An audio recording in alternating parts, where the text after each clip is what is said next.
Hello，今日就同大家分享下我點樣煮呢個番茄牛油果茄子通粉啦。做法就好簡單嘅啫。首先呢，我哋就要一煲水，咁水滾之後呢，就可以加啲通粉啦，或者意粉落去嘅，你中意加乜嘢都得。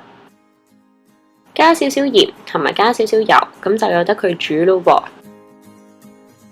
喺呢段時間呢，我哋就可以準備啲材料啦。首先我哋要嘅嘢係蒜頭啦、牛油果啦、番茄啦，同埋一條長嘅茄子嘅。首先我哋就將蒜頭剁碎佢啦。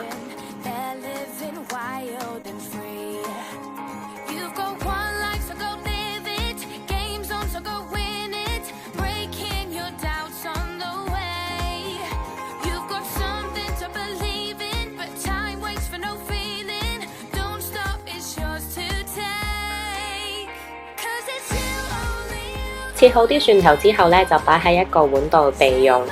跟住我哋就會切矮瓜噶啦。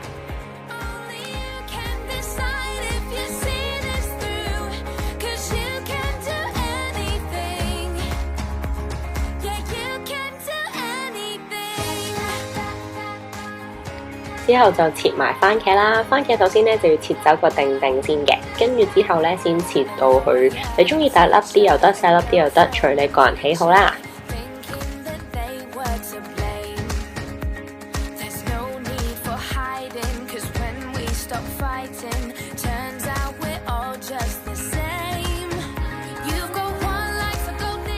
切好晒啲番茄啊、矮瓜等等材料之後呢，其實啲通粉、意粉都差唔多噶啦，咁我哋就可以倒咗啲水去啦。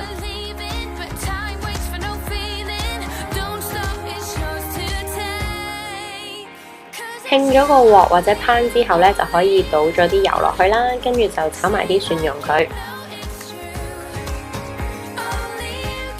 聞到好香嘅蒜蓉味嘅時候呢，就可以加啲矮瓜落去炒啦。加埋啲番茄落去炒，兜亂佢。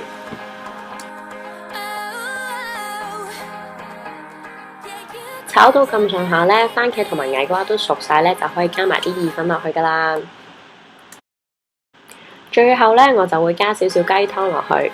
當啲雞湯呢都索晒嘅時候呢，其實就已經搞掂啦。因為你加啲雞湯落去呢，佢一方面呢就可以唔會話太硬啦，亦都唔會話燶晒啦。同埋就係佢收水嘅時候呢，就係你知道已經搞掂嘅時候啦。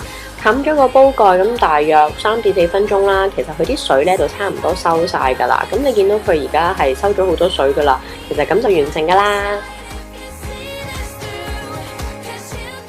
我自己呢就好中意食牛油果嘅，咁所以我就會將啲牛油果撈埋落個通粉度食嘅。最近呢，我嘅飲食習慣呢改變咗好多，咁我不嬲都唔食牛肉噶啦，咁但係呢豬肉呢我都開始 cut out 咗嘅，同埋嘗試呢食多啲健康啲嘅嘢。咁遲啲有機會再同大家分享更加多嘅 recipe 啦，我哋下次再見，拜拜。